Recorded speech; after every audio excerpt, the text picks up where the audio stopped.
Welcome to the 12 Report with Blessings Mosugu, and these are the headlines. We will be talking about campaign for Nigeria's 2027 elections and, of course, looking at what's happening across Africa and the world at large. Now, starting with the elections, campaigning for Nigeria's 2027 presidential elections officially begins on Wednesday, with the economy and security expected to dominate the race.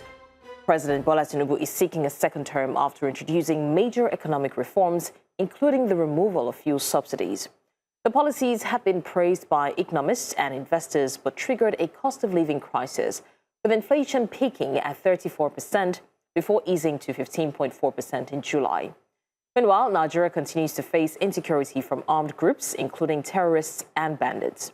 Political analysts say a divided opposition could work in Tinubu's favor, while voters are expected to focus heavily on economic conditions and their impact on livelihoods. And now a fresh dispute is brewing at the Kaduna State University after the institution's chapter of the Academic Staff Union of Universities raised concerns over the alleged departure of more than 200 of its members. ASUU says that poor conditions of service and the non-implementation of the 2025 federal government ASUU agreement are driving experienced lecturers away from the university and has issued a 2-week ultimatum to the university authorities. Our correspondent Stephen Enoch is live in Kaduna with more on this dispute and what it could mean for teaching and learning at the university. Stephen Enoch, we have been hearing about the dispute, especially in the education sector in Kaduna State. What exactly is ASUU's Kaduna State University chapter demanding from the university authorities? So ASUU in the Kaduna State University is asking, they're seeking for better working conditions. They're seeking for, increase in salaries. And they say the reason why this amount of lecturers have, left from the university is because the 2025 FG ASUU agreement was not free, which is why this particular action happened. And they're saying that in 2 weeks' time, if there are issues not being resolved, they will go on strike. I spoke with some of the lecturers. I spoke with students as well.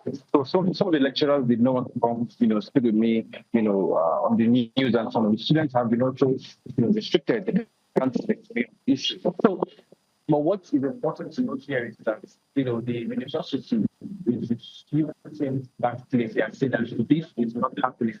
That the people are leaving ASUU to other universities that are just, trying to change work environment. And they also said that the university has achieved a lot of things. But, now contrary to what they have said, ASUU also defeated that claim. And then I spoke with some people who told me that maybe what the institute said, because to the first statement, some of the people together with the first statement of the vice chancellor, although they won't come to speak to me on the camera. And what they're saying is that their issues still persist. Some say that the workload is too much. The lecturer can be doing so many things, and there's doing the same time. The university is saying that this particular news that some of the lecturers are, the university is for, and also, and so the lecturers are saying that this is not correct. So that is the situation we have at the moment. All right, Stephen Enoch there with the update on the Kaduna varsity crisis and what ASUU in the Kaduna chapter is actually demanding. You're live with us on the 12 Report. We go on a quick break now. When we come back, we've got more stories. Do stay with us. Thank you for staying with us. Now, residents of Binper village in Boi district of Mangu local government area are calling on the Plateau State government and security agencies to address the security challenges of their community. The call is coming after 25 people, including 7 members of one family, were killed in the Tuesday morning attack on the village. Chizoba Anioi was there for News Central and now completes this report. At Binper village, of course, in Amper district of Mangu local government area of Plateau State, where an incident occurred again in the early hours of Tuesday, taking the lives of 24 people, and again, one other woman that lost her life in the hospital. Youth leader of the community, Joseph Mansat, recounted the incident. Well, our people were sleeping at night. Then the assailants came in mass numbers and massacred them in cold blood. about 25 people lost their lives here. Some little children that are not even up to a year. Mangsat expressed displeasure over the inability of the authorities to bring the perpetrators of such incidents to book. How we wish is that this book that has always been said will bring them to book, will come to an end.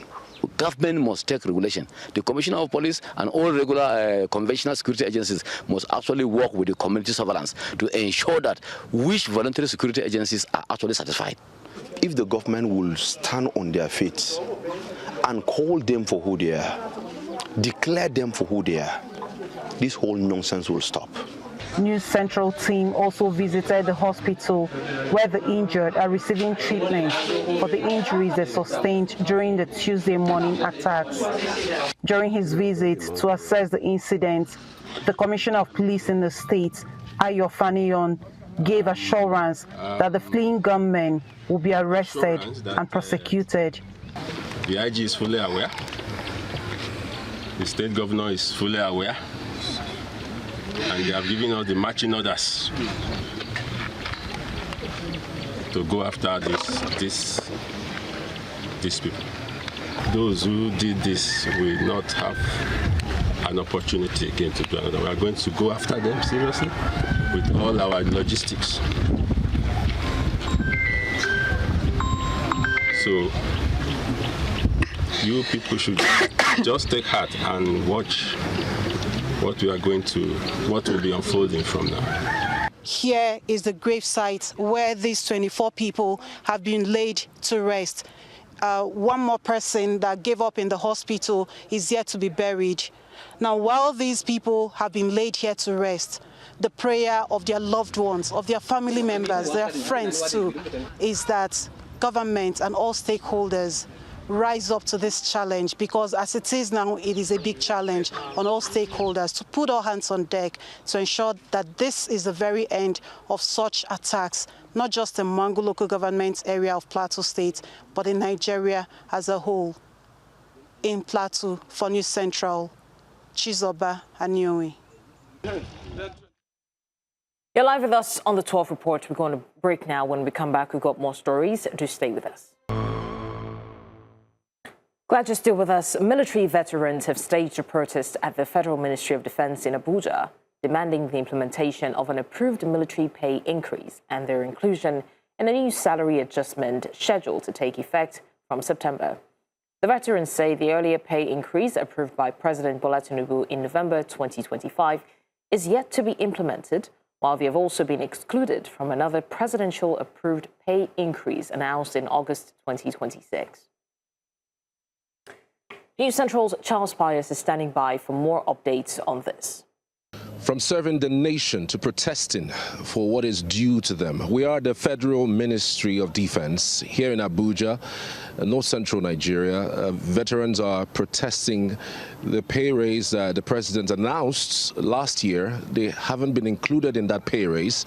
And another pay raise has just been announced by the president just a few weeks back. And they are also complaining that that particular number apparently did not include them. And they're here to basically announce their personal disposition regarding this development. We have the convener of this protest here with me, who would give us an overview of specifically what the demands are. His name is Colonel Azubike. Colonel, here's the camera over there. I know your men are there. You've been here all morning.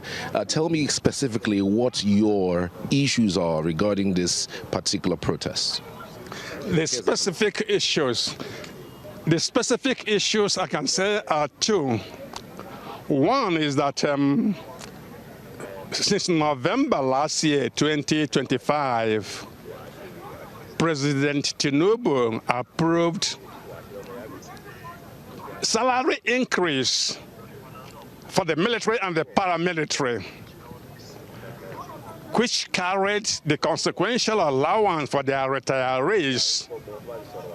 It had been in the news all along since that November.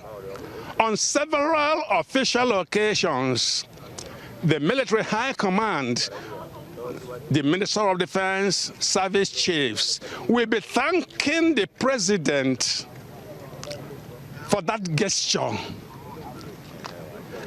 and assuring serving and retired personnel that the payment will soon be implemented. This was since November last year.